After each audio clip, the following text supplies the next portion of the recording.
Buenas tardes, bienvenidas y bienvenidos a una de las actividades que conforman el programa que hemos desarrollado dentro del Espacio Violeta para celebrar el Día Internacional de las Mujeres. En esta ocasión para celebrar una mesa que va a girar en torno a los personajes femeninos subversivos de la historia del teatro, que lleva por título Maléfica, Maléfica, me encanta el nombre, y que va a estar protagonizada por parte del Club de Teatro de la Facultad de Filología, que creo que también forma parte del aula cultural de teatro de la Universidad de Las Palmas de Gran Canaria.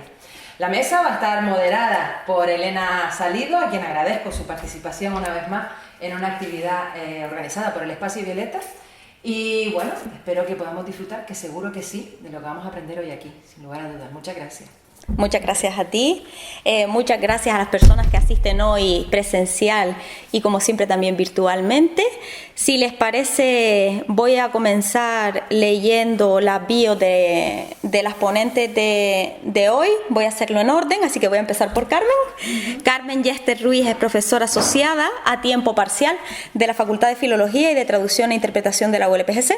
Colabora también con un estudio de arquitectura en la redacción y traducción de documentación técnica y comercial y de relación con sus clientes. Estudió la licenciatura en Filología Anglo-Germánica en la Universidad de Valencia e hizo varios cursos de posgrado y doctorado en la Universidad Politécnica de Valencia. En estos momentos realiza su tesis doctoral en el programa interuniversitario de doctorado en Territorio y Sociedad, con un trabajo sobre textos instructivos escritos por mujeres en el siglo XIX.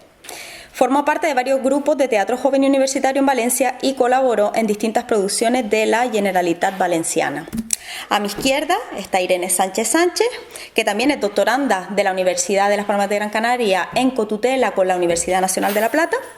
Su línea de investigación se centra en el teatro contemporáneo iberoamericano desde la perspectiva de género y su tesis versa sobre la representación de la violación en el teatro contemporáneo español y argentino. Es integrante del Grupo de Investigación de Pensamiento, Creación y Representación en el ámbito de los estudios culturales, o PECRAEC, y la Red Internacional de Investigadores Teatrales Latinoamericanos y Europeos, RITLE. Es miembro del aula de teatro y codirectora del Club de Teatro Universitario. También ha colaborado con la Escuela de Actores de Canarias, impartiendo 2 cursos sobre teatro desde la perspectiva de género.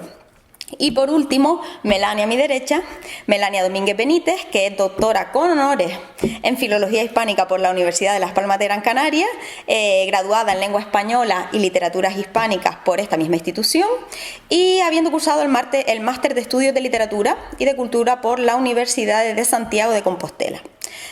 Pertenece también al PECRAEC, al grupo GenSex, Género y Diversidad de Sexogenéricas de la Universidad Fernando Pessoa, y participa en el proyecto Observatory for Sexualities, Youth and Media, Identifying Needs and Providing Solutions for Youth and Education, Healthcare and Media Professionals. Y este es un proyecto multicéntrico y transdisciplinar financiado por el Ministerio de Ciencia, Innovación y Universidades, desarrollado entre el año 2024 y 2028, y sus líneas de investigación se centran en la literatura comparada, estudios culturales y de género. Así que bueno, ya pueden ver la calidad de ponentes y el grado de conocimiento que ellas tienen en esta materia. Seguro que va a ser muy interesante.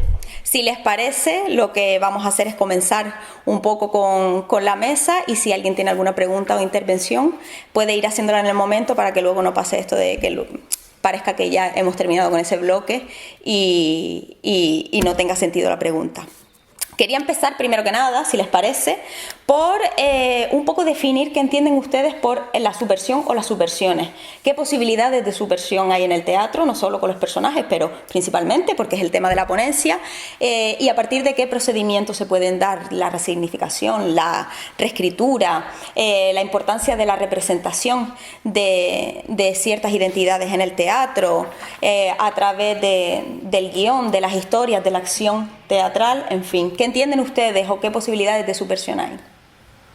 ¿Quién quiere empezar? Bueno, me da de Melania, sí. Venga.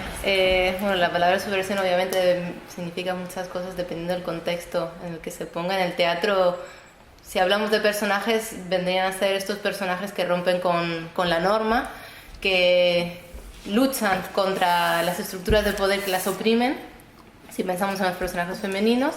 Y si nos vamos ya más a lo técnico, a lo dramatúrgico, la subversión dramatúrgica, si se puede decir, si nos inventamos ese término, vendría a ser un poco proponer una nueva forma de escritura que rompa con los moldes establecidos o el canon que se viene imponiendo. Por ejemplo, el teatro contemporáneo que tenemos hoy en día es 100% subversivo porque está constantemente deconstruyendo y construyendo sobre una nueva base para romper con toda la tradición que que traemos de atrás y generar nuevas, basadas en esa tradición, nuevas formas de pensar la sociedad, la política, el personaje, la creación teatral, la poesía que nos pueda traer el teatro. A mí me interesa más la subversión de los personajes femeninos, que es lo que venimos a hablar en esta mesa, porque traemos mujeres que son diferentes a las que nos han dicho estas son las que tienen que ser mujeres. Muy bien. ¿Quiere comentar algo más, añadir? Sí, es que yo creo que estaba perfectamente explicado. ¿Sí? ¿Quieres poner algún ejemplo? Porque también tenemos que Aterrizar, ¿no? aterrizar un poquito. Si hablamos de cuestionar las identidades femeninas hegemónicas, ¿de qué hablamos, no? Que puede parecer algo muy obvio para quienes trabajamos en estas temáticas, pero quizás para el público en general no. ¿Cómo se han construido esos clichés, esos estereotipos, esos roles y arquetipos de lo femenino y de qué manera, de acuerdo con su experiencia y los trabajos que ustedes hacen, o de su propia práctica teatral, porque no tiene que pasar necesariamente por lo académico, ¿verdad? ¿Qué ejemplos de esas contranarrativas o de esas escrituras otras han visto, conocen, practican en caso de que también escriban? Bueno, a mí me gustaría poner un ejemplo muy claro y un ejemplo muy antiguo. Yo me he especializado bastante en el teatro griego clásico, y el teatro griego clásico, bueno, es la cuna del teatro de nuestra civilización, ¿no? Curiosamente, es muy curioso que en una sociedad como la griega, ¿no?, del siglo V a.C., una sociedad profundamente patriarcal, profundamente xenófoba, imperialista, surge el teatro más subversivo de mujeres que todavía sigue vigente, ¿no? Son mujeres que se siguen rescatando y resignificando una y otra vez precisamente por el potencial subversivo que tienen, ¿no? ¿Cómo es posible, ¿no?, en el contexto de esta sociedad, que dramaturgos hombres escriban sobre estos personajes, ¿no? Y se da una gran paradoja increíble. Todavía los especialistas no han conseguido resolver esta cuestión. Probablemente es porque la sociedad griega de aquel momento estaba en transición. Entonces el mundo arcaico, el mundo antiguo de los mitos, se estaba tambaleando en ese momento por el nuevo sistema de valores, el sistema democrático, jurídico, ¿no?, filosófico, y había una crisis de valores muy fuerte. Entonces el teatro se convirtió en el gran escenario donde la propia ciudadanía podía observarse a sí misma en esa crisis. Y de repente en la escena, los griegos y las griegas no solo exponían sus fortalezas como ciudadanía, sino también sus debilidades. Y la mujer jugaba ahí un papel súper importante, ¿no? La mujer, salía a escena destruyendo todo el orden social y todo el orden cívico, ¿no? Y ahí tenemos a personajes como Medea, ¿no?, que no solo es la infanticida, sino también es la extranjera. La sociedad griega era una sociedad muy xenófoba, como dije antes, ¿no? Y todo aquel que no fuera, pues, ciudadano de bien, era considerado un bárbaro, ¿no? Entonces Medea era la gran otra, ¿no?, del hombre griego masculino civilizado. Desestabilizó absolutamente el matrimonio, ¿no?, porque mató a la mujer con la que Jasón, su antiguo esposo, la reemplazó. Dejó a Jasón sin descendencia, que dejar a un marido sin descendencia en la antigua sociedad griega era lo peor que podía ocurrir, porque ponían en entredicho la masculinidad del hombre proveedor. Era hechicera también, está ahí vinculada con artes oscuras que no tienen que ver con la razón, con sentimientos también de locura, de delirio, de exceso, ¿no? Entonces todo lo que luego eso va a ser el germen de la mujer histérica, loca, que se nos lega a la generación posterior, ¿no?, occidental, comienza ahí con un personaje tan grande como Medea, ¿no? Y podemos citar otros muchísimos personajes, pero bueno, no sé, quiero pasarle la palabra a mis compañeras por si quieren comentar. Sí, ya que Melania ha empezado por el teatro clásico, ¿qué pueden decir ustedes desde el territorio de cada cual? Yo en cualquier caso había esbozado algo sobre, precisamente por ese recorrido diacrónico que queríamos hacer de personajes femeninos. ¿Cómo han evolucionado? Eso es, precisamente Melania comentaba la antigüedad, la fuerza de los clásicos, y yo pretendía esbozar un poquito algo sobre el teatro isabelino, y de ahí entonces pasar a Shakespeare y de ahí pasar entonces al personaje subversivo por excelencia dentro del teatro universal casi, que es Lady Macbeth. Entonces, bueno, no sé si creo que Melania está haciendo un recorrido fantástico. Nos faltaba ese otro ejemplo que decía sobre la dicotomía entre Medea y el ejemplo de un teatro contemporáneo. Creo haber entendido que nos ibas a dar otro ejemplo que se veía muy bien en cuanto a Medea y... ¿Te refieres al legado contemporáneo? Exactamente. ¿De este personaje? Bueno, no, de este personaje no, me refería... Estaba escuchándote y me faltaba el otro ejemplo, porque habías dicho que había pues había quizá, otro más. pues no sé, quizá lo que quería... Has hecho la definición, pero fantástica. No, lo que quería expresar era que el teatro, el personaje femenino subversivo, ¿no? Que nace en el teatro griego clásico, que son infinidad, pues está Medea, pero está Antígona, Fedra, Écuba, las troyanas, la Danaides, que casi todos los títulos de los tragediógrafos son nombres femeninos, ¿no? Nombres femeninos de mujeres que pusieron patas arriba en su casa, ¿no? Su casa y la sociedad civil ateniense.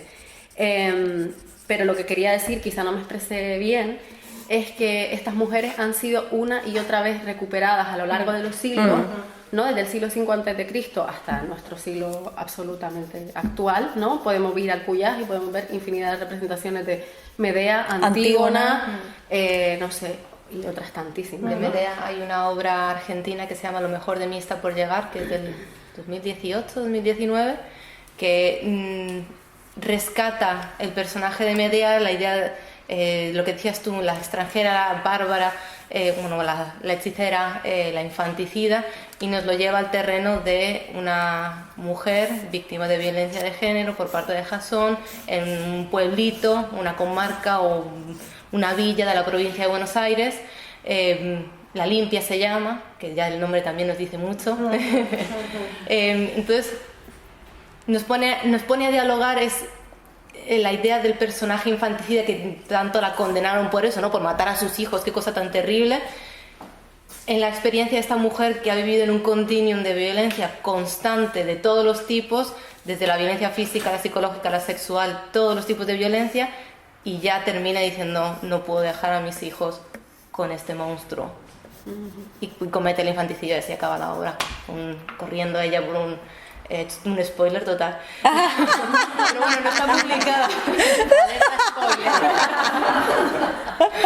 Sí, no me he dado cuenta, pero bueno, igual no está publicada, así he tenido acceso a ella porque he contactado con el dramaturgo. Ojalá la puedan volver a reponer, pero bueno, como el teatro argentino así de efímero, es un poco complejo volver atrás a esas producciones, ¿no? Pero esa es por ejemplo, una versión más actual que rescata ese personaje de Medea. Igual Antígona está siempre presente en todo. Bueno, aquí yo tengo una obra, Anatomía de un vencejo, que es de Antonio Miguel Morales, también del 2018, 2019, por ahí, que rescata un poco la idea de Antígona como aquella que quiso enterrar a sus hermanos, a sus muertos, pero en el contexto de la Guerra Civil Española.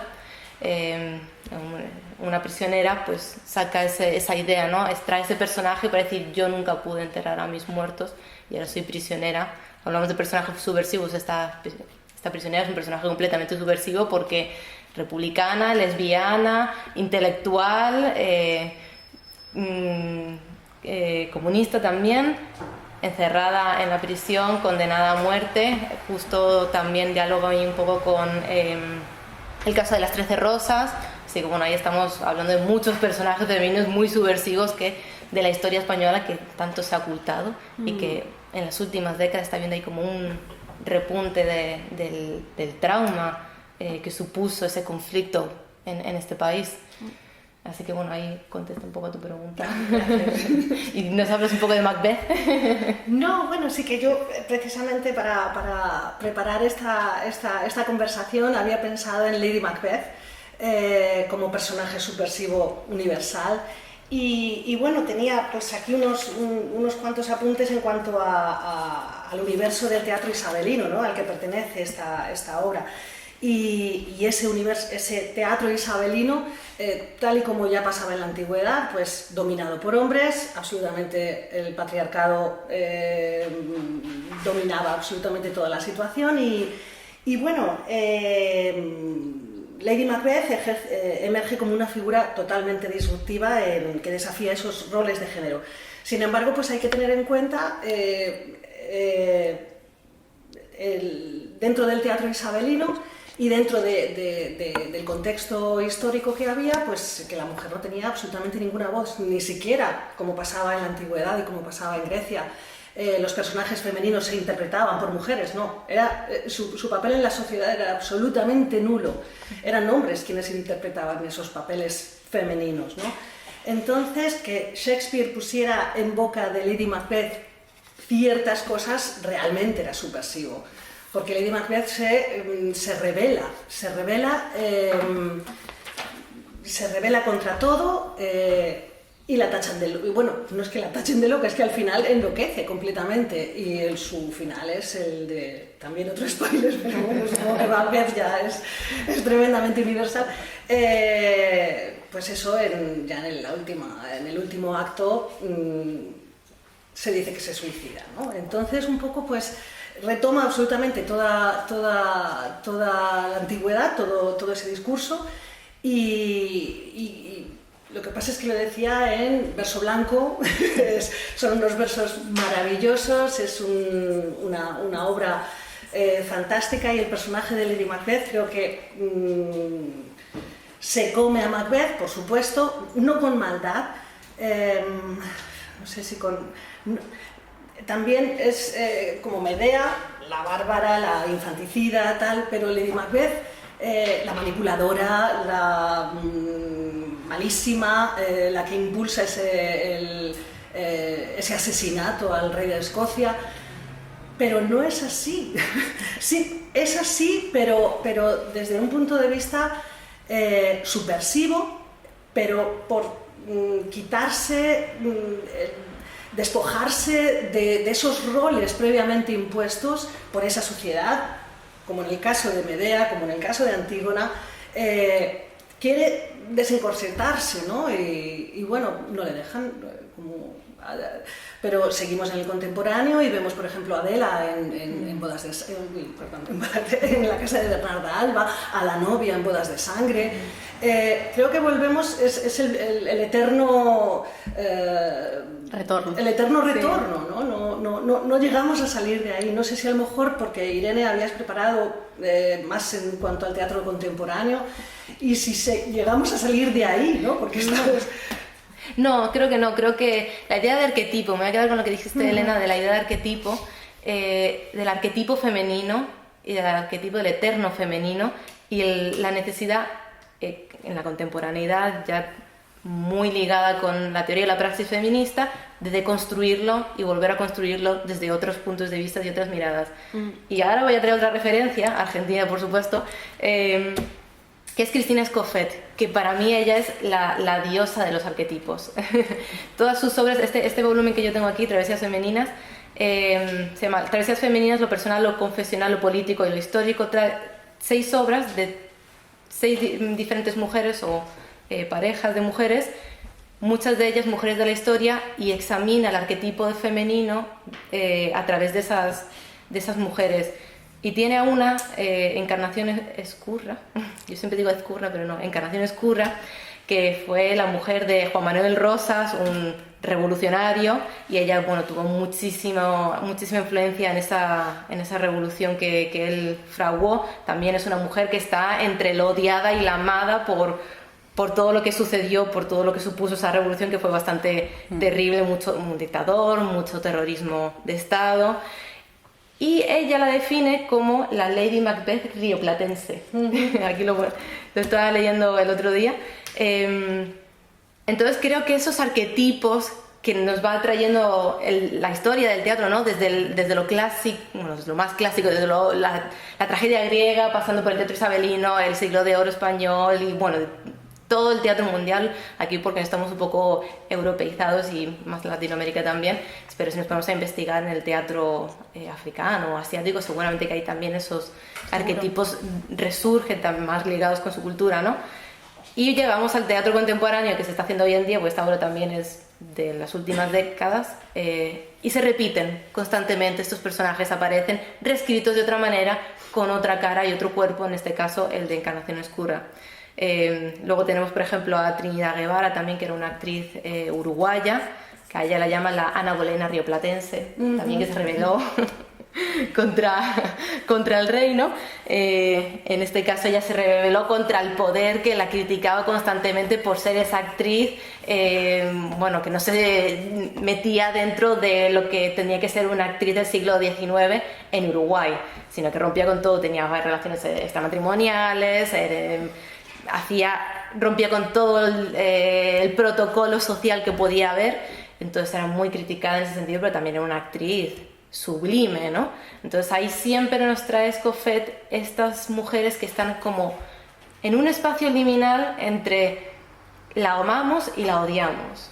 Y tiene otra obra que a mí me apasiona, que es sobre Malinche. Otra también que ha sido muy condenada por su rol en la conquista española, pero bueno, también hay que tener en cuenta todo lo que ella sufrió y todo lo que ella tuvo que pasar hasta llegar a donde llegó. De hecho, en la obra ella termina la descripción, el resumen que ella pone de la obra diciendo traidora o sobreviviente. Y tú cuando te lees el texto o cuando vas a ver la significación, que yo pude verlo en Buenos Aires, esa pregunta se contesta sola, y obviamente se contesta que es una sobreviviente. Ahí también hago los spoilers. Un poco menor. Irene. Pero, bueno, este libro es un poco difícil de conseguir, pero bueno, el spoiler es menor que el otro. Sí, la verdad. Pero bueno, Escofet es una dramaturga que yo recomiendo mucho a quien quiera conocer sobre teatro y feminismo en Latinoamérica, especialmente en el Cono Sur. Entonces, si hablamos de arquetipos, podemos hablar de arquetipos o de tropos de feminidades hegemónicas y contrahegemónicas que van desde la antigüedad, como estabas diciendo tú. Es decir, incluso esas figuras contrahegemónicas parece que remiten, por su resignificación adaptada a las problemáticas actuales, a unos dolores o a unas problemáticas o a unas luchas casi atemporales, que luego van cambiando, se van adaptando un poco, pero digamos que hay un núcleo fuerte que parece seguir ahí. Y a veces pensamos un poco, siempre pasa, ¿no?, que vinimos a inventar la pólvora ahora, y resulta que esas mismas cuestiones vienen trabajándose desde el teatro desde hace tanto tiempo, y eso también da cuenta de un poco qué habilita el teatro o la dramaturgia en sí misma como actividad para poder hablar desde otro lugar, ¿no?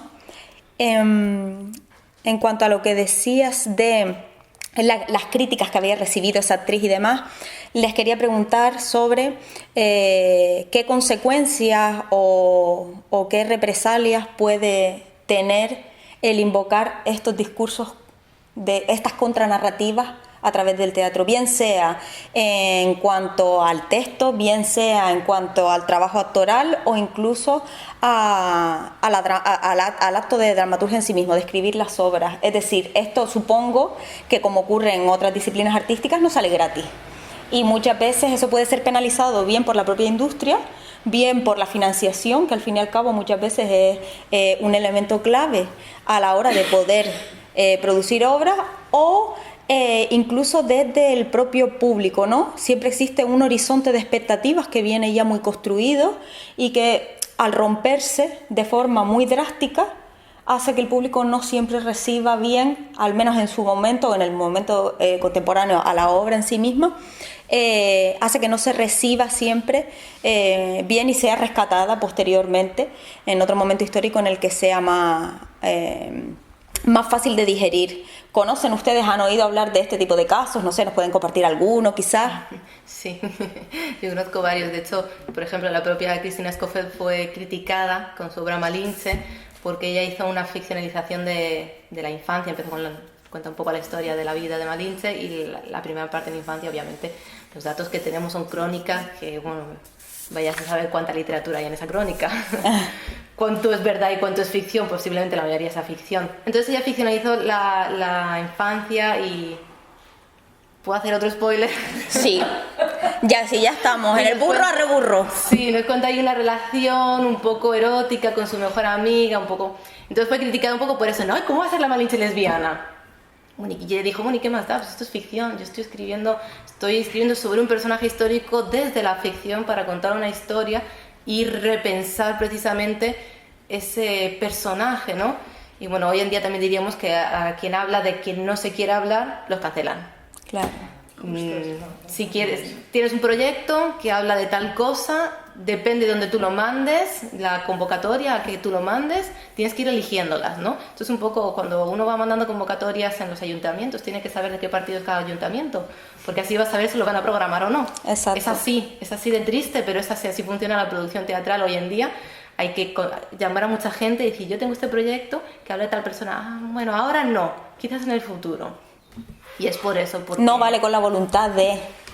Sino que luego, bueno, pues hay muchos actores que intervienen en eso, porque ocurre también en el cine. Quiero decir, es algo habitual, no es tan fácil como querer escribir sobre algo y romantizamos muchas veces las producciones locales o autogestionadas, pero eso no es que sea gratis, es el coste de tiempo, energía y salud mental de las personas que intentan sacar adelante el proyecto. Y ahora que hablabas del tema... y sobre todo por tu investigación, sí. Hay temas y temas, quiero decir, hay temas y hay tabúes, hay obras irrepresentables todavía hoy en día y hay temáticas sobre las que no se puede hablar, y en el contexto de una producción teatral feminista, ¿qué temas? La violación seguro. Sí. Y incluso el infanticidio yo creo que sigue siendo un tema dentro del universo de cómo concebimos las maternidades. Una madre asesina no es algo todavía fácil de digerir, ¿no? ¿Qué temas conocen o creen que siguen siendo innombrables y en qué lo observan? Por ejemplo, tú que lo has estudiado más con la violación.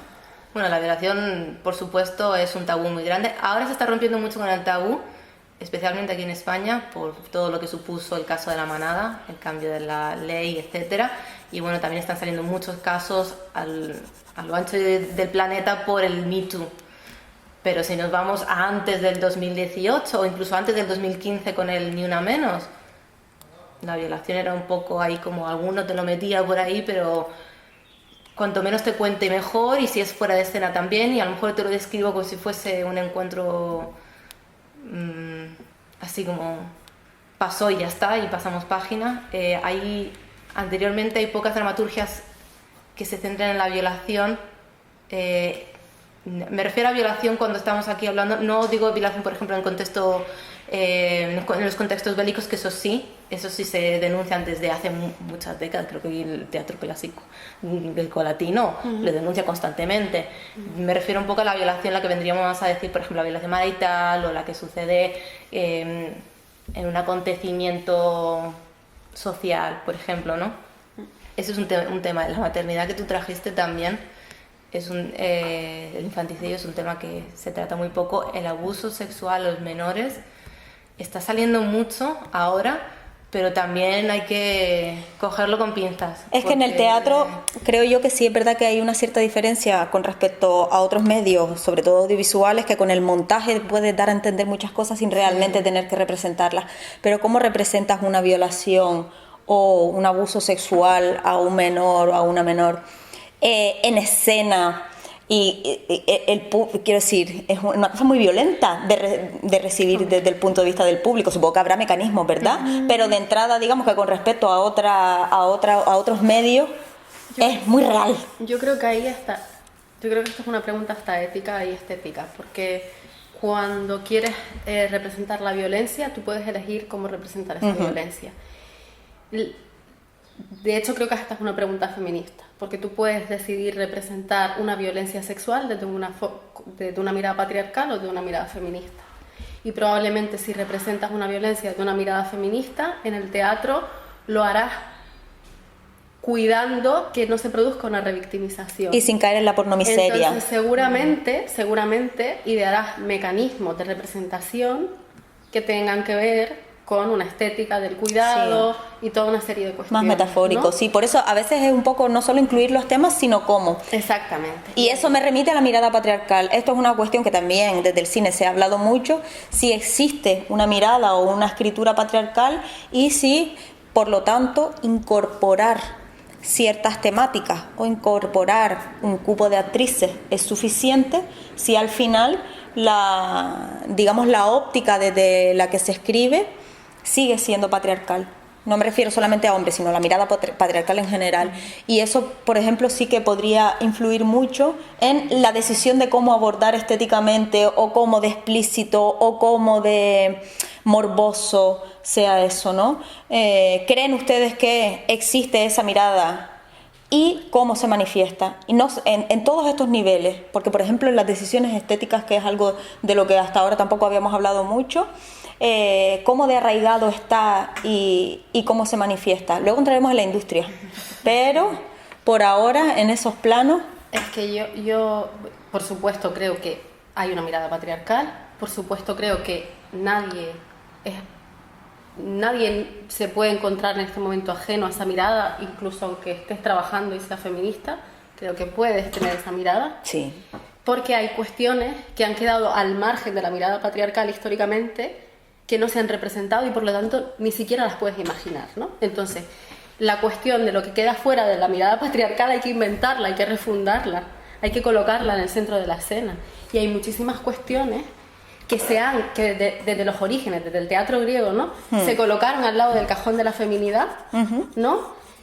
Como el cuerpo, ¿no? Todo lo que tenga que ver con el tema del cuerpo, pues la violencia sexual tiene que ver con el tema del cuerpo, pero también el parto, la menstruación, la vejez, la decadencia, la salud mental y todo lo que significa ese deterioro físico, las demencias, todo el tema de los cuidados, todo el tema de la dependencia y también otredades que eran feminizadas, ¿no? Como los niños y las niñas, que en el mundo griego, también en el teatro griego, eran leídas como feminidades porque no podían hablar en la asamblea, en el espacio público, ¿no? La migración, ¿no? También el desplazamiento. Entonces esos son temas que no han estado en el eje de la mirada androcéntrica occidental durante muchísimos siglos y que han sido colocados al lado del cajón de la feminidad y del feminismo. Y de eso también se encarga el feminismo, ¿no?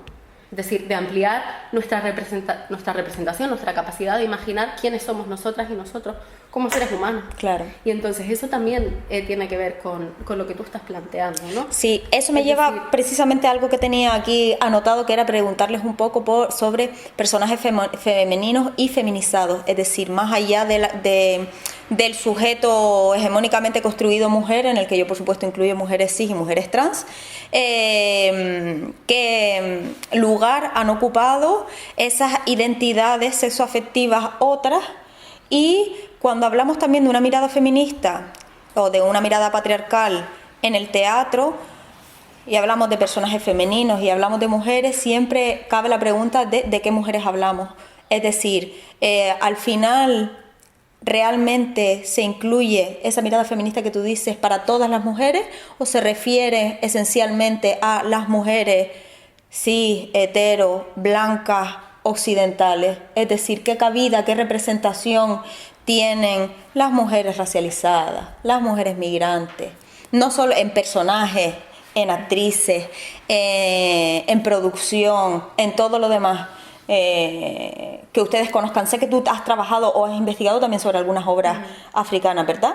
que siempre parece que decimos mujeres, mujeres, y al final cuando venimos a mirar hay otras muchas mujeres que siguen sin estar dentro de ese circuito, que digamos que hemos avanzado un paso, pero hemos avanzado un paso a las que más privilegios teníamos, igualmente. Bueno, y sigue siendo así, ¿no? Lo que encuentras primero en Google siempre es lo normativo, por así decirlo, ¿no? Hay que hacer una búsqueda bastante profunda, aunque cada vez menos, para encontrar esas otras feminidades. Hace poco estaba investigando sobre el teatro mexicano y he encontrado una dramaturga que la verdad me ha interesado bastante por ella. Se llama Conchi León, muy conocida en México.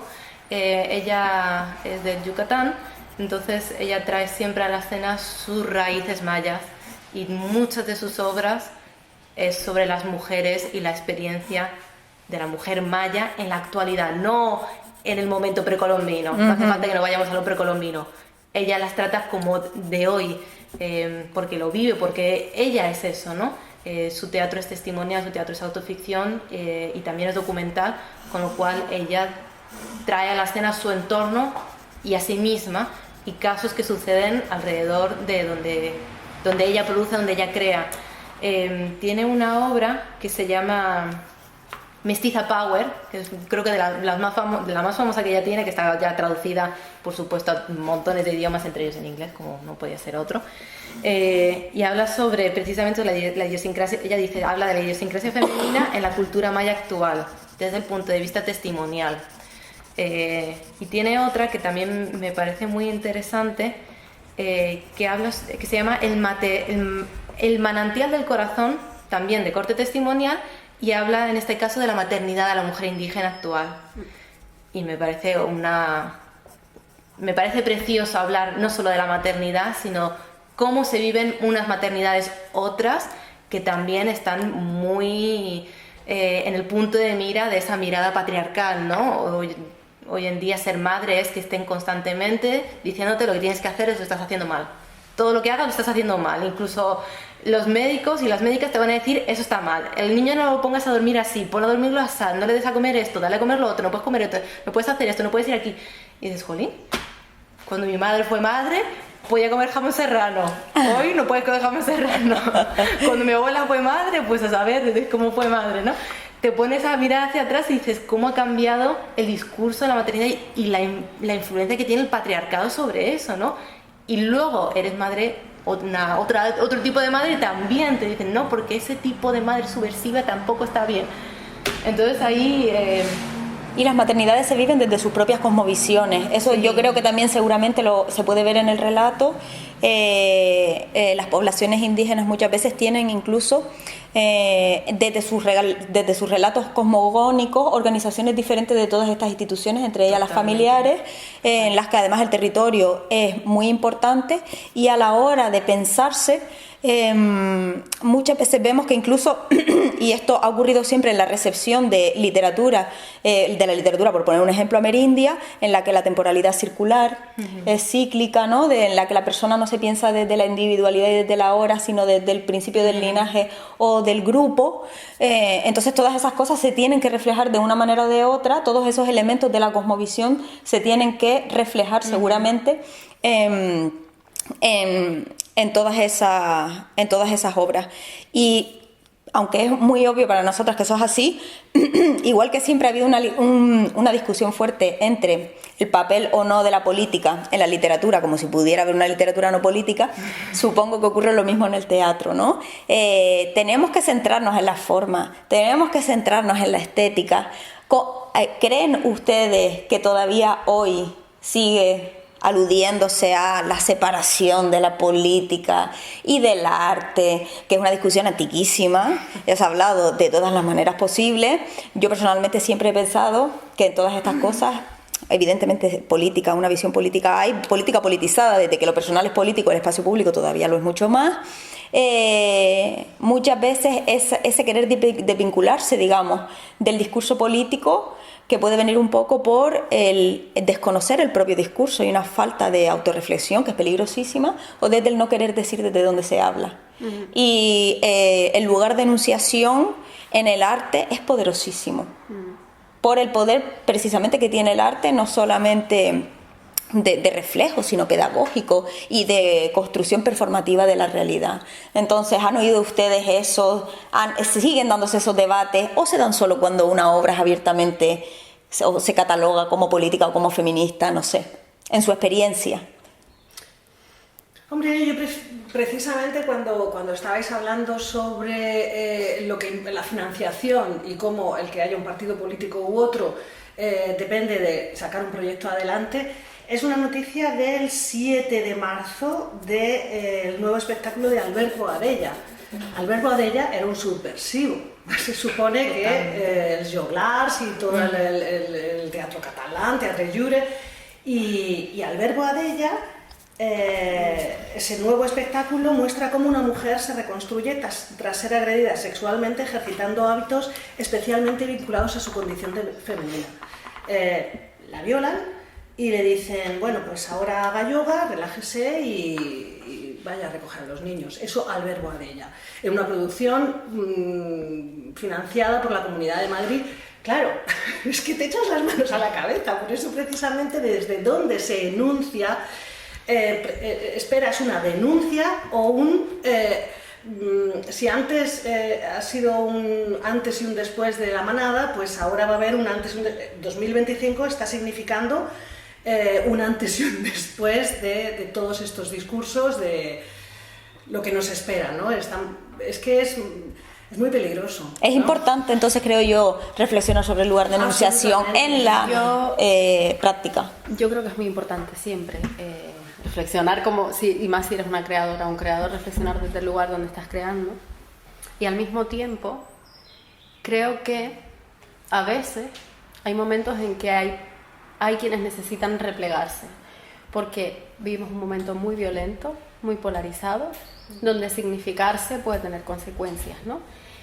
Y también hay un horizonte de expectativas, ¿no? Se presupone que si eres una mujer creadora progresista vas a crear determinado tipo de contenido, ¿no?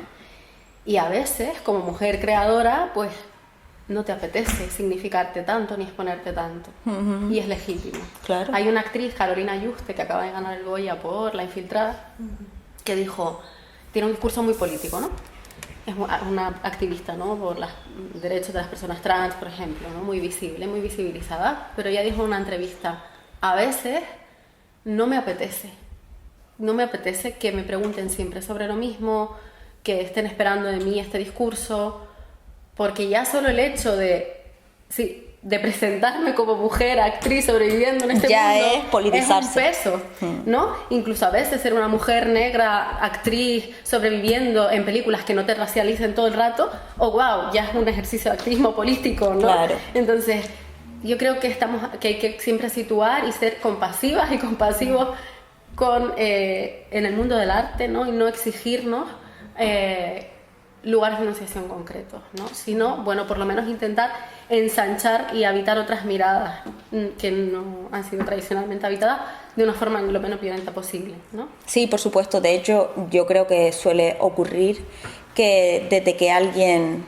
se politiza abiertamente, sobre todo en este sentido también un poco porque a la gente le molesta que los y las creadoras se pongan pines y luego se equivoquen. Entonces la gente te cae con todo, no hay piedad, no hay margen para el error. Yo por supuesto también creo, como tú dices, no ser una mujer negra, actriz, directora, lo que fuera, hay identidades que al ser encarnadas, visiblemente encarnadas, ¿no? Yo puedo salir y decir, hoy no hago de feminista, pero no puedo salir y decir, hoy no hago de mujer trans. Claro. Ni hoy no soy una mujer negra. No es posible, no hay descanso. Uh-huh. No todo el mundo tiene el derecho al descanso en ese sentido. Y antes que hablabas de esa obra que remitía a la guerra civil o a la época franquista y tal, sí, quería preguntarles por el teatro y la memoria o la contramemoria, ¿no? ¿Qué papel ha jugado? ¿Qué papel puede jugar? ¿Cómo están en desarrollo? Sabemos que en Argentina, en determinados países, sobre todo en aquellos que tuvieron juicios después de las dictaduras, hay un trabajo de memoria muy desarrollado, pero sin embargo se ve que en los países que no tuvieron ese tipo de procesos, la memoria es algo que sigue estando, que sigue generando conflicto, ¿no? Políticas de memoria, políticas de olvido. Uh-huh. ¿Cómo participa o no participa el teatro de eso? ¿O qué potencial tiene para participar de los estudios de memoria, en el contexto franquista y en cualquier otro? De las memorias de las mujeres, de las memorias de las diversidades, qué sé yo. Bueno, vamos a traernos a España y voy a traer el ejemplo de la obra 1936 que estaba hace 2 semanas, me parece, en el Cuyas. Llenísima la sala, hasta arriba, no quedaba nada, agotadísimo en isofacto, pero agotadísimo en isofacto no por la temática, sino por la actriz. Eso hay que ponerlo. Si no hubiera estado Blanca Portillo, esa obra no se hubiera llenado, porque de toda la gente con la que he hablado sobre la obra, a quien de los que le pareció aburrida, también es verdad que fue 3 horas y media de obra. Ya. Pero a mí me apasionó, por ejemplo. Yo no me aburrí, yo pude mantener la atención. Y los que no la vieron me dijeron, no, una obra de la guerra civil no me interesa. Entonces ahí, con lo del tema de las políticas de olvido, España es un ejemplo maravilloso de la política de olvido. También hay que tener en cuenta que tuvimos casi 40 años de dictadura, con lo cual, obviamente, ese silencio se impuso demasiado tiempo y no hubo posibilidad que las generaciones siguientes pudieran rescatar ese olvido, que sí, que ya las hay, pero todavía queda muy... Sigue siendo escabroso, ¿no? Es como, sí, es mejor olvidar, sí, y avanzar en conjunto, o es mejor recordar y crear división. Yo no creo realmente que recordar, o sea, que los trabajos de memoria creen más división de la que haya, sino la oportunidad precisamente de conocer y de reflexionar, claro, ¿no? Pero sigue siendo escabroso. No sé, sí, si en las obras teatrales se da tanto como en otros sectores. Sí, yo creo que en ese sentido Latinoamérica es un espejo maravilloso sobre el que mirarse, porque son un ejemplo maravilloso sobre cómo, bajo capas y capas y capas de violencias que quizá ni podemos imaginar, ellos han sido capaces de construir una memoria colectiva, participativa, y el teatro ha sido, pionero en esa labor, ¿no? Y en concreto, mujeres creadoras que han hecho una labor maravillosa de teatro colectivo y teatro documental, donde le han preguntado a las víctimas de esa violencia, de esos conflictos, oye, ¿te quieres subir aquí a contar tu historia? Y la creamos entre todas, ¿no? Para no usurpar la voz, para no revictimizar y para contar todas las versiones de la historia. En Colombia, millones de casos. Por ejemplo, Patricia Ariza es una dramaturga que ahora está en el gobierno, es ministra de Cultura en Colombia, y ella ha estado al frente del Teatro La Candelaria, pero también de otros teatros colectivos como Tramaluna Teatro. Hicieron una obra justamente de Antígona. Antígona es el icono de la recuperación de la memoria, porque ella, digamos que representa o simboliza el derecho al duelo, ¿no? Al derecho que toda persona tiene a llorar a sus seres queridos. Y crearon unas Antígonas que se llaman Antígonas Tribunal de Mujeres, donde participaron las madres de Soacha, que fueron, madres víctimas del conflicto colombiano, a quienes asesinaron a sus hijos, haciéndoles pasar por guerrilleros, ¿no? Los mataron haciéndoles pasar por guerrilleros. En fin. Y ellas pudieron contar su historia, y contar esa historia no solo es un acto de justicia, sino también es un acto de reparación, claro, para las propias víctimas, ¿no? Yo creo que España y también Canarias, en Canarias se sufrió una represión brutal, hay una herida abierta, y no sé en qué punto se puede pasar por la cabeza que reparar una herida puede ser dañino. Yo creo que nos hace falta todavía enfrentar este tema y sentarnos a hacer un trabajo potente y transformador por recuperar esta memoria. Totalmente, porque hay cuerpos, ¿verdad?, que todavía no han sido desenterrados. Exactamente. Luego les quería preguntar, porque el COVID, que antes estábamos hablando, es que desde el COVID nadie viene a las actividades presenciales, pero aparte de quejarnos, que es verdad, todo ese movimiento hacia lo virtual, en el caso del teatro, poder haber hecho obras por streaming, yo qué sé, en Instagram, ¿no? Que estaba todo el mundo dando conciertos, haciendo obras y tal, ¿no puede ser también un punto de fuga o un punto de oportunidad para todas aquellas dramaturgos que normalmente no participan del circuito comercial? ¿Hay algo ahí? ¿Conocen, yo que sé, alguna iniciativa o creen que efectivamente la virtualidad sobre todo durante esa época porque no había otra, ¿no? Ya hemos vuelto a la presencialidad y en cierta medida eso se ha perdido, pero ese momento que fue a priori nefasto para la industria cultural, creo que puede haber abierto alguna grietilla por las que se pueda ganar visibilidad para personas que no necesariamente tuvieran detrás pues una producción fuerte, una financiación fuerte, y también un poco sacar el teatro de la formalidad, ¿no? Un teatro más, no digo más improvisado, pero sí más casero, ¿no? Que nos parece que a veces falta un poco de teatro de calle, de teatro de pocos recursos, que en Argentina también hay muchísimo, pero la gente no espera realmente digo Argentina porque es el que conocemos, yo también más cercano, pero el no esperar tampoco a necesitar tener un determinado presupuesto o una determinada industria para hacer teatro. No necesitas más que las personas que participen en realidad, y a veces parece que está como muy institucionalizado ya. No sé qué creen, un poco la virtualidad y las posibilidades o la reflexión sobre otras formas de hacer teatro más normales, más callejeras. Bueno, el teatro virtual ya pone mucho en cuestión la noción de teatro. Nuestro querido amigo Jorge Dubati, académico argentino de la teatrología, que todo el mundo sigue y hay que citarlo siempre porque si no, no vale lo que uno dice, él pondría mucho en cuestión que lo del teatro virtual es en efecto teatro. Porque él habla del acontecimiento teatral, que es el encuentro convivial de los cuerpos en un espacio, en un tiempo determinado, y tiene que haber esa presencialidad. Eso es teatro. Si no hay esa presencialidad de esos cuerpos que se miran, que pueden incluso hasta tocarse, entonces ahí es otra cosa. Entra dentro del audiovisual, que está más cercano a lo audiovisual que a lo teatral, pero también hay que tener en cuenta que lo audiovisual se está comiendo a lo teatral, o sea, eso es así. Aunque tengamos ese acontecimiento teatral, hoy tenemos obras de teatro que tienen más mediación audiovisual que lo que vendría a ser lo originario que opone el teatro, que venía de eso. Ese encuentro de los cuerpos, no lo casero que dices tú, ¿no? Entonces, y más allá de eso, imagínate también, pienso yo, en personas que quieran, por ejemplo, ver una obra teatral y tengan una discapacidad, tengan una enfermedad y no puedan ir en persona, más allá del purismo y de la formalidad de lo que es el teatro en sí, quizás no sea la modalidad de teatro ideal, pero quizás tampoco estaría mal, ¿no? Pero claro, ya no lo consideraríamos teatro. Bueno, hay quien no lo considera. A mí yo lo consideraría teatro, para mí sí. La mediación tecnológica en el teatro es imprescindible. Creo que si no la incorporamos nos quedamos atrás, porque lo que nos está permitiendo la tecnología son cosas maravillosas. Incluso la inteligencia artificial, por mucho daño que pueda hacer, también es un recurso muy interesante. En la obra de Malinche hay constantes proyecciones creadas con inteligencia artificial que dan medida de ese mundo precolombino que no podemos ver porque no ha quedado nada, porque llegamos los españoles y arrancamos con todo. O sea, fue una catástrofe absoluta. Entonces, ¿cómo lo podemos recuperar? A través de ese arte que nos ha quedado y que la inteligencia artificial ahora mismo nos está ayudando a ponerla otra vez en escena, ¿no?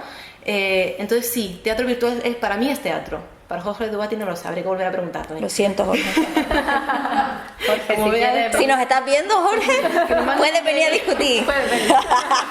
Y que nos explique desde su punto de vista de la filosofía del teatro, a ver qué piensa él, ¿no? El COVID hizo mucho daño, pero creo que también si no hubiera habido este tipo de iniciativas durante el COVID, creo que lo habríamos pasado peor. Creo que sí, el COVID también impulsó mucho estas creaciones online, no solo en el teatro, sino también en el cine, en las series. Bueno, hoy quien no tiene Netflix, HBO, Amazon Prime, Movistar Plus, Filmin y el otro OLED, el Flexi-OLED, entonces no tienen nada. ¿Qué haces que sin tener todos esos 5 o 6 o no sé cuántos he mencionado? Creo que es importante esa mención, y me gusta esa idea de ese teatro casero, ¿no? Volver a traer Es que a veces centramos mucho el debate en es que yo también quiero tener presupuesto como, es que las dramaturgas quieren tener presupuesto como, y eso es como insertarte en la estructura, pero a veces también hay que cuestionar un poco la estructura, si realmente el teatro pretende ser para todo el mundo y no todo el mundo puede acceder al circuito teatral de pago y tal. A lo mejor también pasaría el asunto por sacar un poco la obra del teatro como edificio y ocupar otros espacios. Es que yo creo que eso es hablando de subversión, eso es muy subversivo y creo que de hecho es feminista también. De hecho va mucho en la línea de las nuevas creaciones de mujeres dramaturgas en Latinoamérica, por ejemplo, ¿no?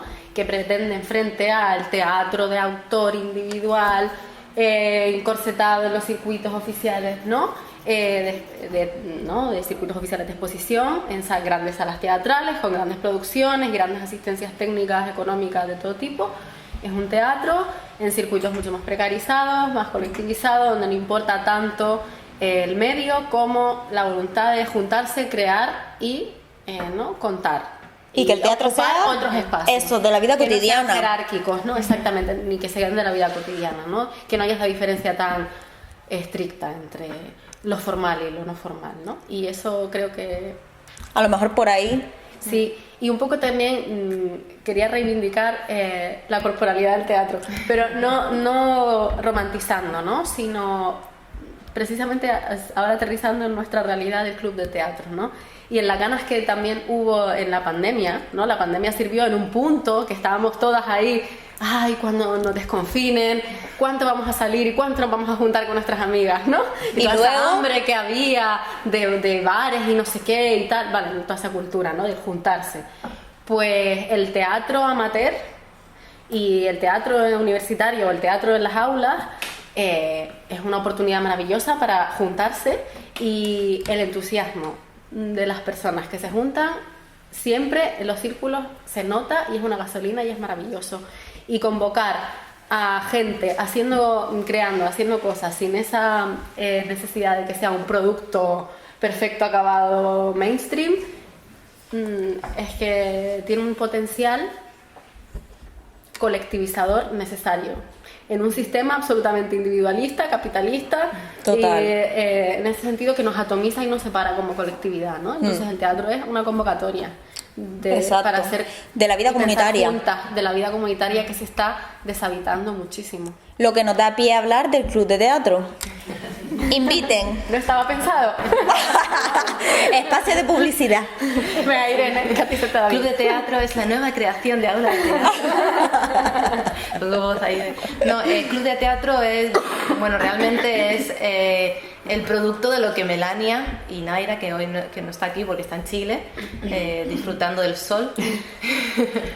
Ellas conformaron ciertos grupitos con el alumnado de filología a través de la asignatura de teatro hispanoamericano. Hicieron 2 obras, hicisteis, ¿no? 2 obras, sí. Una de Rosario Castellanos y la otra de Antígona Tribunal de Mujeres. Sí. Antígona Tribunal de Mujeres. Antígona no podía faltar. Entonces, bueno, yo llegué hasta ellas, me llevó el oleaje del Atlántico hasta ellas, y así hablando entre las 3 dijimos que bueno sería poder crear un club de teatro universitario, que bueno, ahora ya conociendo la experiencia de Carmen como participante de un club de teatro universitario, era muy necesario en esta universidad, y conociendo la tradición teatral que tiene, por ejemplo, la Universidad de La Laguna, yo lo veía necesario. Y aprovechando que ellas tienen ese grupo y que yo tengo esta conexión con Aula de Teatro, que Aula de Teatro es una aula cultural, que es una aula de gestión, es decir, es una aula que se dedica a gestionar ciertos cursos sobre teatro. Entonces, club de teatro, que antes me preguntan cuál es la diferencia, club de teatro es una de las actividades que se inserta dentro de aula cultural de teatro, que la gestiona y que codirigimos Melania, Naira y yo, el club de teatro. Entonces ahí, hablando con el director de aula de teatro, Juan Hernández, pues propusimos esta idea y dijo, sí, pues adelante, lo creamos, y así nació el club de teatro este enero. Tenemos, ¿cuánto? 2 meses de vida, 2 meses y ¿qué día soy? El 12, 2 meses y 12 días de vida. Somos así, bebecitos recién nacidos y recién nacidas, pero bueno, con mucho entusiasmo y con muchas ganas de hacer cosas. ¿Quién puede participar? Cualquier persona de la comunidad universitaria. Y con cualquier persona incluimos alumnado, profesorado, incluso gente del PAS, sí. Personal del PAS. Cualquier persona que quiera hacer teatro está bienvenida a unirse. Nos reunimos los viernes a la 1 de la tarde. Actualmente estamos ¿Qué hora? en el... Ya. Sí. Difícil conciliar horario. Es verdad. Sí, porque como tenemos alumnado de máster y alumnado de grado, y hay que buscar un horario que esté entre medias entre las clases de la mañana y las clases de la tarde. Y bueno, el viernes por lo visto es el día que la gente tiene más libre, así que pues es un viernes a la 1 de la tarde. Ahora mismo nos estamos reuniendo en el salón de actos de la Facultad de Educación en el campus del Obelisco. Y esperemos seguir ahí. Y precisamente por toda esa pompa que parece que rodea el teatro y que lo separa a veces un poco de la gente, que le dirían ustedes o a personas que estén interesadas en el teatro pero que no tengan formación previa o que no tengan experiencia previa y que puedan sentir ciertos reparos quizás a pensar en cómo vaya a ser el espacio, si es acogedor para cualquier persona con independencia de sus conocimientos, capacidades, o si es algo como más para gente experimentada, ¿no? ¿Qué creen? Es para todo el mundo. No hay expectativa, ¿verdad? No, Cero el teatro es jugar. Hay que empezar con esa base. El teatro es un juego. Sí. Y siempre partimos de ahí, de jugar, investigar y crear. Sí. Es todo ese proceso en el que hacemos con el alumnado. Nuestro alumnado no ha ido a la Escuela de Actores de Canarias. Hay quien ha tenido alguna... bueno, tú tienes mucha experiencia de interpretación, que nos puedes contar un poquito también, si quieres. No te forzamos, Carmen. Qué humilde. Pero aparte de Carmen, hay alumnado que a lo mejor ha dado alguna clase de interpretación y tiene cierto conocimiento, pero no son profesionales ni nada por el estilo. No sé si alguno pretende serlo. Ni aspiramos tampoco. Claro, Si aspiráis, podéis aspirar. Pero no... es eso precisamente, creo yo, esa carencia de grandes expectativas, lo que también le da muchas veces esa dinámica de juego, ¿no? Sí, eso y es. después que también hay un acompañamiento desde el respeto de cada persona, ¿no? Es decir, o sea, si hay una persona que no le apetece exponerse hasta cierto punto, pues no se va a exponer. Entonces ahí pues nos conocemos. Intentan ser un espacio seguro, entiendo. Claro. Seguro, Sí, seguro claro. siempre. Eso es lo primero, porque si no, no puede Y haber. un espacio, por supuesto, abierto, como lo es la universidad en general, y seguro para las personas LGTB, cis, supuesto. trans, diversidad sexoafectiva y demás, Un ¿no? espacio seguro Exacto. y abierto y diverso. Exactamente. Seguro, segurísimo. Y ya para ir cerrando, la penúltima así cosita que quería preguntarles era un poco que desde el punto de vista de la dramaturga, ¿qué creen ustedes o cómo creen que es hacer teatro sobre y desde Canarias en la actualidad? Dificultades, retos, la ultraperiferia, Esa es la dificultad. lo mismo, los canales, la financiación, el acceso a formación, el acceso a espacios de discusión, a plataformas de representación o de exposición, en fin, ¿qué es lo más difícil? Y también digo hacer teatro sobre Canarias porque muchas veces, como decimos, hay temáticas que pueden no interesar o no vender, y a veces parece muchas veces que hay que hacer como las grandes temáticas universales y también lo local, las temáticas locales, que también depende mucho, supongo, de a quién es el que te va a financiar. Si, por ejemplo, es una producción que viene de fuera, quizás no le vea tanto interés. ¿Qué fortaleza tiene la producción local? No sé, un poco sobre eso, ¿no? Y sobre todo ahora en el que hay es un momento en el que creo que hay un debate y una reivindicación social muy fuerte sobre las canariedades en su diversidad, ¿no? Y la importancia que tiene poner eso en el centro, en fin, ¿qué creen? ¿Qué me pueden decir? ¿Qué saben? Empezamos, madre mía. Hay un boom de la dramaturgia canaria. Eso está estudiado ya. Este siglo XXI está siendo un boom de la dramaturgia canaria, muy buena, pero como toda la dramaturgia, y aquí hablo de territorio nacional, mucha publicación, poco estreno. Se estrenan siempre a los de siempre, a los que tienen el nombre y a los que llevan los actores y las actrices que convocan, como Blanca Portillo. Blanca Portillo convoca mucho más que pueda convocar cualquier otro dramaturgo o dramaturga canaria que tenga una obra maravillosísima, escrita, además, no sé, por ejemplo, estoy pensando en Donde no habita el olvido, de Romina R. Medina.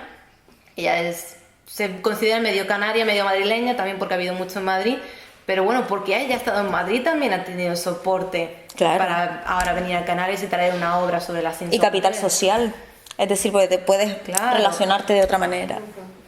Si quieres despegar, bien despegado, hay que pasar por Madrid o por Barcelona. Y eso le pasa a los canarios y le pasa a cualquier persona que no sea ni de Madrid ni de Barcelona. Es así, y la ultraperiferia, pues obviamente, daña muchísimo. Y las producciones que tenemos aquí, producción local, también reciben mucho menos dinero que la que pueda recibir una de Madrid. El otro día hablaba con Luis O'Malley, que es un dramaturgo canario, sobre esta producción de 1936, y me decía, el presupuesto que tenía esa obra es igual al precio de una casa. Y ya con los precios de las casas disparados. El presupuesto de una obra de teatro del Centro Dramático Nacional es el presupuesto de una casa cara. Eso ya nos dice mucho del dinero que se mueve, y preguntamos, ¿y cuál es el presupuesto de una obra local? Pues a lo mejor te dicen, mira, si llego a los 500 euros, me estoy pasando porque luego pagas la entrada, son 3 euros, 5 euros, te vienen 4 gatos y no lo recuperas. Claro. Está difícil. Melania, te oigo resoplar. Es que es una pregunta súper... Suéltalo. Voy a ver lo que puedo soltar. No, voy a ver. Por una parte, yo creo que hay que distinguir entre lo que se puede hacer, lo que se puede conquistar. Los circuitos oficiales son los que son, y las cuotas son las que son, y los carteles son los que son, y los teatros son los que son. En Gran Canaria los teatros son los que hay. Entonces, dicho esto, creo que hay una conquista por hacer, creo que hay un trabajo institucional importantísimo que hacer, creo que hay una responsabilidad que tomar con la distribución de los presupuestos desde las instituciones culturales canarias importante, y creo que también hay un trabajo simbólico como comunidad que tenemos que hacer. Tenemos un tejido comunitario muy desintegrado, un tejido artístico muy desintegrado, que siempre se está mirando afuera, ¿no? Siempre estamos mirando, ¿no? Evidentemente porque hay que sobrevivir, eso por supuesto. Por eso quiero diferenciar muy bien el debate, porque yo defiendo que hay que vivir, hay que sobrevivir, y si hay que irse a Madrid a Barcelona, hay que irse a Madrid a Barcelona. Sí, total. Porque si quieres vivir del arte, pues tienes que hacerla. Si te mueres de hambre, no hay obras locales tampoco. Claro, lo que tienes que hacer. Pero por eso apelo, ¿no?, a otro tipo de trabajo que se puede hacer desde otros lugares cuando no tienes que vivir de eso, y es un trabajo por empezar a generar un arraigo, ¿no? Como artistas, como académicas, como practicantes de teatro, como ciudadanas y ciudadanos, yo creo que hay que empezar a ocupar espacios vaciados, como rurales, donde antes se hacían teatros folclóricos maravillosos, donde se reunían en las fiestas del pueblo, ¿no?, a hacer este tipo de cosas. Pues se pueden ocupar espacios antiguamente comunitarios que están dejando de serlo, se pueden revivir el tejido asociativo de esta isla, se pueden establecer proyectos para que empecemos a elaborar productos artísticos vinculados a nuestro territorio. Exacto. Entonces, cuando empecemos a construirnos como comunidad y saber quiénes somos, quizá podemos empezar a fortalecer también nuestro tejido artístico y empezar a generar obras desde aquí, y todo un circuito pues mucho más activo, pero para eso hay que empezar a colectivizarnos. Claro. La mirada, aparte de ser patriarcal, también está colonizada. Totalmente. Entonces, coincido contigo totalmente en que hay que empezar no solamente a mirar fuera aspirando a, Exacto, sino a revivir lo propio también, ¿no? Y a hacer, pues eso, como decíamos, un ejercicio de arqueología, un ejercicio de memoria, un teatro que hable de nosotras para nosotras. Exactamente. Y no necesariamente tenga que siempre que estar, no sé, hablando de no sé quién que se fue a Nueva York. Bueno, pues muy bien.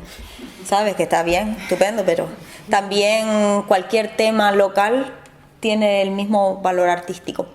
Y ahora sí, con esto cerramos. Les voy a pedir una recomendación para el público. El público va a salir de aquí deseando ver personajes subversivos. Entonces, queremos subversión, demandamos subversión, convocamos a la subversión. Una recomendación de cada una, de una obra accesible. No nos vayas a dar una obra que luego no se pueda encontrar en ningún lado. Que la gente pueda salir directamente y googlear. Oh, wow. De teatro. Sí. Es la típica pregunta también que me la hacen a mí, y uno está todo el día hablando de eso y dice, uy, pues la verdad que no sé. Es difícil elegir. Yo buscando ayer entre dramaturgas canarias, encontré a, no sé, les dije en un correo sobre Rosa Scritch. No la conocía. De hecho, no encontré su biografía en cuanto a dónde nació. El apellido me desconcertaba porque sonaba valenciano, ¿no? Pero es una productora, actriz, dramaturga, tiene una productora con otra... Es que he leído... su biografía era muy escasa, ¿no? Y su última obra se llama Polígono. He encontrado, se estrenó creo que en el Iniguada hace poco. ¿No? Sí, y además tiene asesoría de una egresada del grado en Historia de la universidad, de los movimientos vecinales de Ginamar. Exactamente, ¿no? Es sobre los movimientos, sobre pues eso, la juventud, precariedad, exceso... No sé, y me dio muchas ganas de verla. Sí, además esta asesora que se llama Iris se basó un poco también en su trabajo de fin de grado, que era una reivindicación precisamente de la participación de las mujeres en los movimientos vecinales de Ginamar, ¿no? Y de esa identidad poligonera. Eso es. Yo no la pude ir a ver, iba a ir, pero al final no pude verla y yo también me quedé mucho con las ganas. Yo creo que se va a reponer. Yo también, porque tuvo mucho éxito. No lo vi, pero bueno, a todo el mundo que conocía iba a ir. Así que...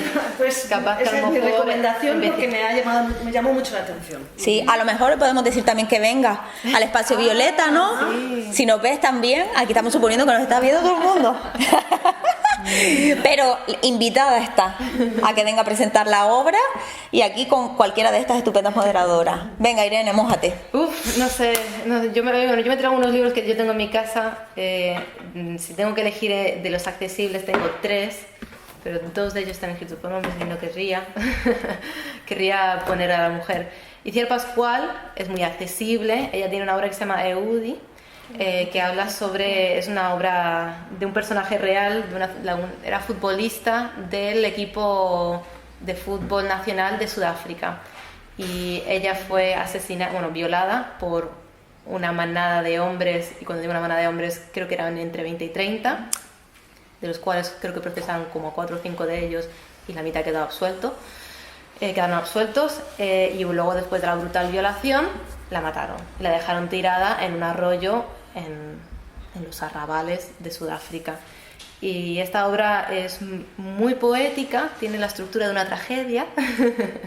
Además ahí Iciar trabaja mucho con el coro y pone muy de manifiesto este personaje como por querer ser quien ella era, ese personaje subversivo que rompía con todo lo establecido en Sudáfrica, fue brutalmente avasallada, violada, asesinada, su cuerpo dejado ahí tirado para que se lo coman los bichos. Bueno, una historia muy terrible. Ahora no sé si se la van a querer leer. Pero muy bonita escrita. La historia es terrible, pero está muy bien escrita y bueno, Iciar Pascual es una dramaturga española muy, muy, muy importante. Extendemos la invitación. Iciar Pascual, si me está escuchando. Tiene muchas obras también muy interesantes. Esa es mi recomendación. Muy bien. Bueno, pues yo voy a recomendar una Antígona porque mi tesis fue sobre Antígona. Soy una enamorada de Antígona y siempre la traigo. Y voy a recomendar una Antígona latinoamericana, mexicana, se llama Antígona González y está escrita por Sara Uribe. Es un texto teatral híbrido porque está escrito, es un monólogo poético. Puede ser leído como un gran poema dramático o como un drama poético. Ha sido múltiplemente representada. Creo que hay una grabación en YouTube que se puede ver, teatro virtual grabado, y es una historia maravillosa sobre cómo recuperar la memoria colectiva. El personaje de Antígona González es una mujer hermana de uno de los migrantes que murieron en su travesía hacia Estados Unidos a manos del narcotráfico.